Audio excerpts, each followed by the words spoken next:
Okay, so this video was supposed to be one of admiration and in-depth exploration of the parallels, themes, and subtle exposition that could have easily been overlooked within The Last of Us Part 2. But during the construction of that video, a few more talking points have come to light.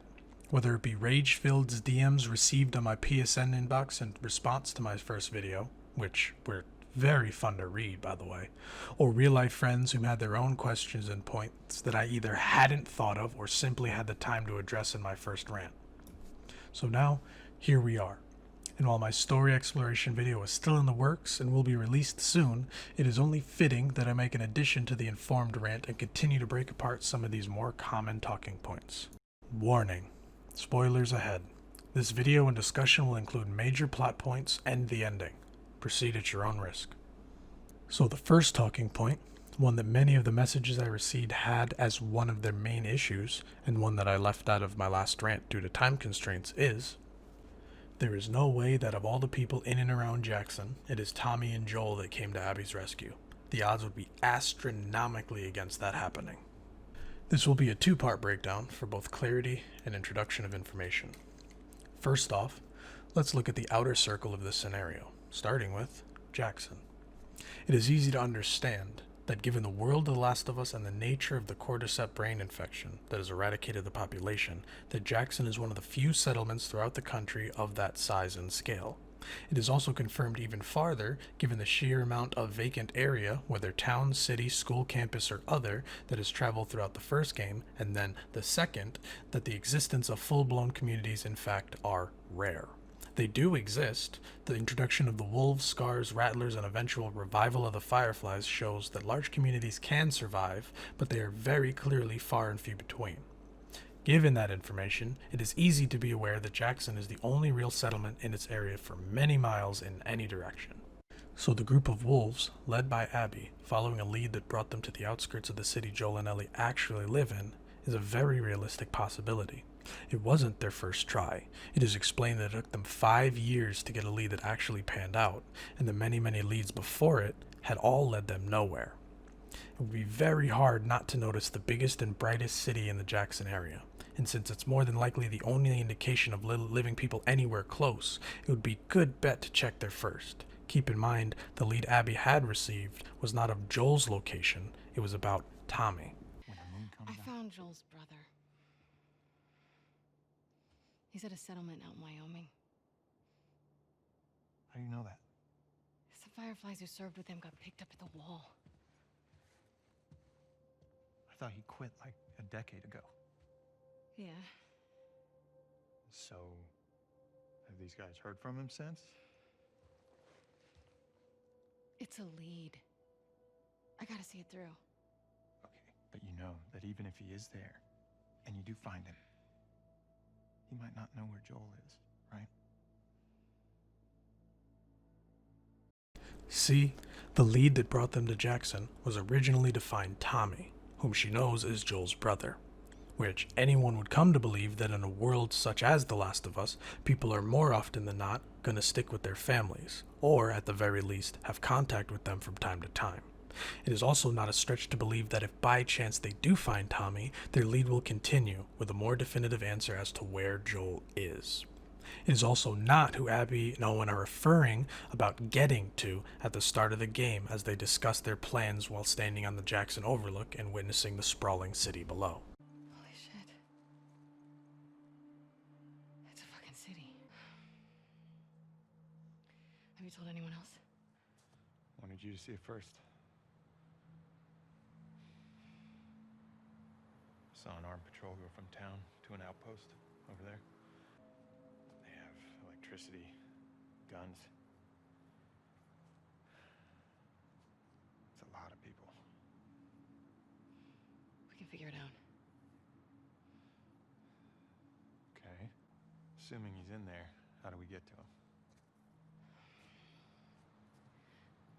We can corner one of the patrols and get confirmation, and then, I don't know, maybe find a way to lure him out. Well, then we make them. You hear yourself?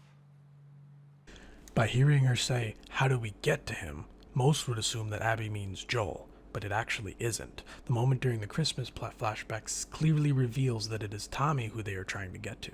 Abby plans on squeezing information out of him about Joel's whereabouts, which Owen is not a fan of the intent behind her desperation.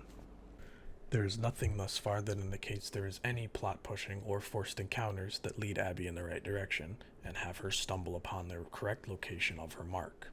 Having said that, let's go to the center of this complaint. The odds that it is Tommy and Joel that save Abby from the Horde is ridiculous. That is clearly the writers forcing Joel to practically fall in Abby's lap to move as quickly as possible to get to Joel's death. Well, let's take a minute with this talking point and expand our understanding with a little bit of information about how the patrols for the town of Jackson work. When playing as Ellie, her and Dina head off from the gates to their first checkpoint along the route they have been assigned to patrol. If you look closely, there are 6 horses leaving the town, heading off towards their destination. Ellie and Dina are one pair, a team sent to help each other in case things get messy. If that's the case, then it is clear to see that the other 4 people riding away are 2 separate teams of their own. We later hear that Tommy and Joel are also a 2-person team who is already out on their rotation. It is also shown to further the point that without a doubt, these patrol routes are taken up by teams of 2, with around a 2 to 3 week window in between each check-in. Given that information, there are a total of 3 patrol teams guarding the outer perimeter of the grounds. They mainly clear out any wandering infected. The check-in log states that there was one occasion of people who stumbled into their territory and were in need of help, and it is not far of a stretch of the imagination to believe that they fend off hunters from time to time. They even comment of having just done so not too long ago. One could argue that the presence of hunters would have made them too cautious to trust anyone, but that's another talking point, and it has been deeply explained in my previous Rant video, so if that's the point you stand behind having learned all this, then please head over to my last video and see what that has to offer. But back to the point. When Abby and Owen are on the Overlook, there are 2 obvious points of interest, bright and shiny in the cover of night.